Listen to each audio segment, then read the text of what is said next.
So you know what? Time for a spoilers section. If you have not watched Squid Game, skip to the ending of this video and see the score. If you have, well, here comes the spoilers. So let's rewind ourselves back to episode 6, Ganbu. Ganbu is another episode where essentially they have to kill off half of all the players, which is really shocking because this is the 4th game. There are 6 games in total. You'd think that they would kill off most. If I was the writer and I want to play safe, I would probably kill off a majority of the characters in games that are maybe the 5th one, maybe the 6th one, for extra dramatic effect. But the writer was like, no, we're gonna make the most gut-wrenching game, the most emotional and tragic and brutal game, the 4th one.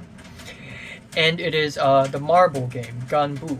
And I think what's even more impressive and bold about this episode is that the writer managed to kill off half of all the main characters essentially on this episode.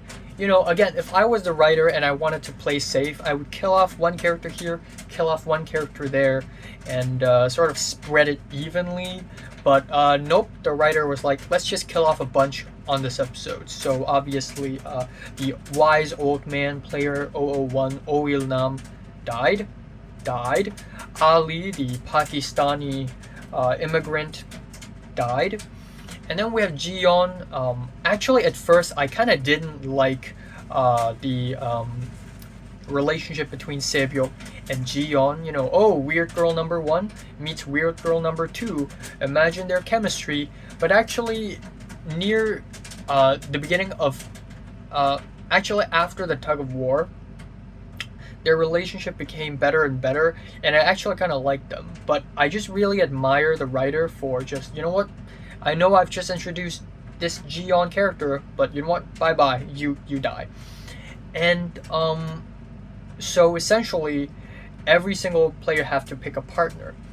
And given that the last game is Tug of War, right? Yes, the last game of Tug of War. So everybody had in their minds that, okay, I'm going to pick a partner whom I like, who I want to survive with.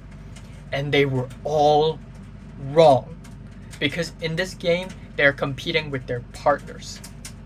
Fuck. And so Sang-woo, the smart guy, partnered up with Ali, and Sang-woo basically swindled. Sang-woo basically deceived Ali, tricked him, and won. And a lot of people hated him for it. I hated him for it, but I really like how this is written in that it makes us think. Because if I was in Sang-woo's situation, and I bet if anyone's in Sang-woo's situation, they would have done the same. Because you don't want to die, right? Yeah, it's cruel, it's inhumane, but yeah, it's also like, what else can you do, man? What else can you do? Yeah, we have the game between Se-byuk, the North Korean defector girl, 067, and also Ji-yeon, the other girl. And at first, I kind of didn't like how their game was going, because to me, it seems like the writer is trying to make Ji-yeon more evil, revealing that she's actually a murderer and that she's not as important as Se-byuk. So Se-byuk is gonna pickpocket the marbles out of Ji-yeon and win. Actually, that would make total sense given that Se-byuk is a professional pickpocketer. But that actually didn't happen. It actually went to a so much more emotionally mind-breaking fashion where Ji-yeon just sacrificed herself.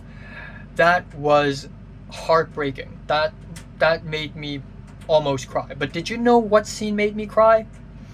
It was our main character Gi-hun versus Ho-yeon, the wise old man, where Gi-hun basically took advantage of Ho-yeon's dementia against him and won. Except at the very, very end, Ho-yeon admitted that he knew all along, but he still sacrificed himself. And that was brutal. that was so brutal, and the way it was written, the way it was built up, it was just very heartbreaking. I actually cried. I made a YouTube clip. Go watch that one. But yeah. Anyways, we have the episode 7 bridge game, and this game also made me raise some questions. Like I kind of don't know why Han Mi-young would survive. I mean, she wasn't picked for a partner in the marble game, and she somehow survived. And then she returned for the bridge game. And at that point in the show so far, Han Mi-young has always been a really selfish asshole of a woman who really wants to live, really wants to survive, and really wants the money. But for some reason in the bridge game, she decided to sacrifice herself and kill the asshole thug Toksu alongside with herself, which is really weird. It is an epic scene, but also it doesn't make a lot of sense. And yeah, that is basically that game. Also, when Han Mi-young and Toksu fell, they basically smashed 4 glass panes. So how the hell did the people behind them cross the bridge with 4 glass panes broken? I don't know. Doesn't make a lot of sense. But yeah, and then near the end of that episode, after Sang-woo, Gi-hun, and Se-byuk won, only 3 players left. The glass panes, they all exploded, and these shards, they just shatter all over them and hurt them. Like, bruh, you guys won the game.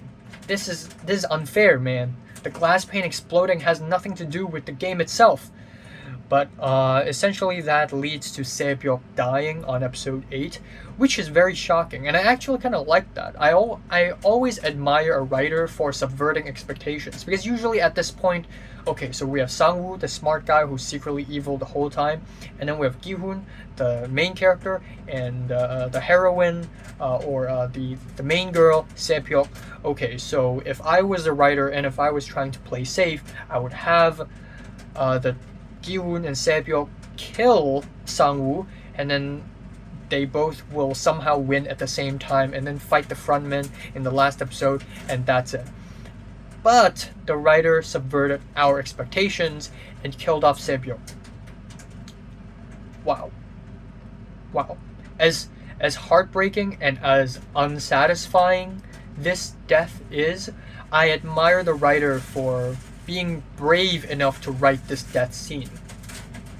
And then of course we have the death of the policeman on the last episode, where the policeman who infiltrated the game basically dies, gets shot and dies, which is very unsatisfying. And yeah, I like subverting expectations, but this I will not accept, because the way it was written, it was like the policeman is going to succeed. Or, well, Se-byuk, the way Se-byuk was written, you know, Se-byuk was going to succeed too, but what happened is that Se-byuk has less of a chance of succeeding than the policeman. So that makes Se-byuk's death so much more painful, and also somewhat poignant if you think about how who Se-byuk started as a person and how she ended, while we have this policeman character which isn't necessarily tied into the main overall plot, which is a bit of an issue, but when it is killed off, it just felt more like a waste of time. So if there is a season 2, I'm sure they're going to explore that a little more, maybe revive his character, but I'm not that satisfied with how the policeman ended. Finally, we have the ending of Squid Game, episode 9, where we have a 1-year time jump, and Gi-hun won, and Gi-hun, he is changed as a person, but he didn't become a hero. And I like the story for being realistic. You know, not all main characters are heroes. You know, they are broken by this game, and it is very clearly shown, and I really love it. I also like the plot twist of Ho-yeon being the guy behind the game the whole time. I like this plot twist. But I guess the issue I have is that it just feels hollow. Like maybe the ending is just a little bit too long. But yeah, I guess I don't think the ending is terrible, but I just wish it is a little bit more conclusive. I'm fine with bittersweet endings, don't get me wrong, but I just wish it felt more heavy as a finale.